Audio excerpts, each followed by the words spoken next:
Bienvenue dans cette dernière étape de notre correction de l'analyse réflexive. Troisième étape, les perspectives, le plan d'action. Je m'appelle Dylan Job, je suis ingénieur pédagogique et enseignant de la démarche portfolio à l'Université de La Rochelle. C'est parti.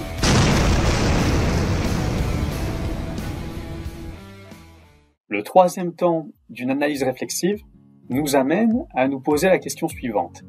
Qu'est-ce que je pourrais faire en tant qu'étudiant, en tant qu'apprenant, pour améliorer mon travail et améliorer la compétence entièrement ou partiellement débloquée? Ce troisième temps, c'est le temps où on va formuler un plan d'action. Penchons-nous maintenant sur la copie de notre étudiant. Chose intéressante, il nous parle de ses axes d'amélioration. Il nous parle de ce qu'il aurait pu faire et de ce qu'il a fait pour s'améliorer.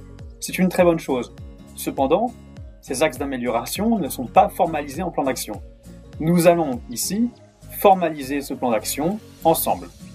Première étape, se poser la question de l'objectif d'amélioration.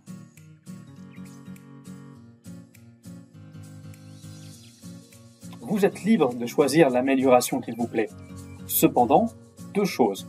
La première, l'amélioration que vous proposez doit être une amélioration. Cela veut dire qu'elle doit revêtir un caractère amélioratif. Que dans ce que vous proposez, il y a quelque chose de mieux.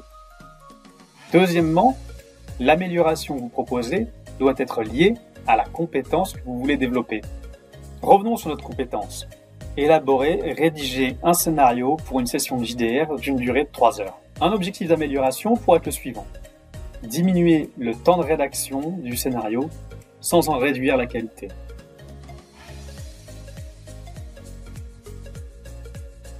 Une fois que nous avons identifié et rédigé notre objectif d'amélioration, découpons-le maintenant en plusieurs tâches. Ces tâches cumulées doivent permettre d'atteindre l'objectif d'amélioration. Je vous arrête tout de suite. Si votre objectif d'amélioration peut se faire en une seule tâche, n'allez pas inventer d'autres tâches. Rédigez une seule tâche. Appliqué à notre cas d'espèce, nous pourrions matérialiser l'amélioration en une seule tâche qui serait la suivante. Rédiger un scénario pour notre session de JDR en utilisant la méthodologie monbestseller.com. Le raisonnement ici, c'est qu'avec une méthodologie claire, je vais avoir en tête les différentes étapes de rédaction d'un scénario et avancer progressivement sans me poser de questions et ainsi gagner du temps.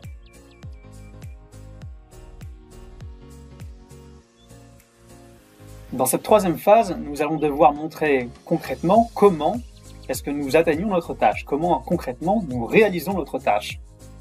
Dans le cadre de la rédaction d'un scénario, ça va être assez simple.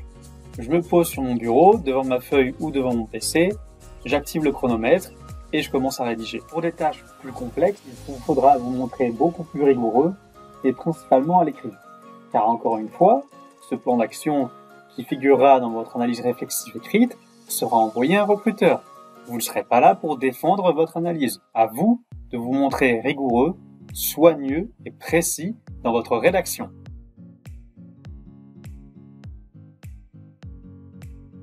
Nous arrivons à la fin de cette vidéo. Désolé si j'ai dépassé les 4-5 minutes réglementaires des vidéos.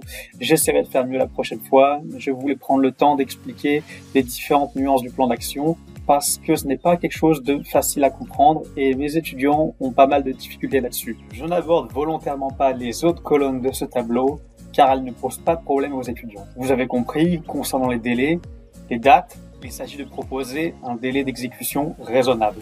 Je ne reviendrai pas là-dessus. Deux choses à retenir dans cette vidéo. La première, soyez cohérent. Lorsque vous rédigez un plan d'action, il doit y avoir une cohérence entre les objectifs, les tâches et les procédures. Deuxième chose à retenir, soyez précis. Dans votre rédaction, vous devez être le plus précis possible. Je fais donc appel à vos capacités en expression écrite. Je sais que ce n'est pas évident, je sais que structurer sa pensée à l'écrit n'est pas évident. Les prochaines vidéos reviendront peut-être sur cette méthodologie en essayant d'expliquer en quoi cette méthodologie peut être utile.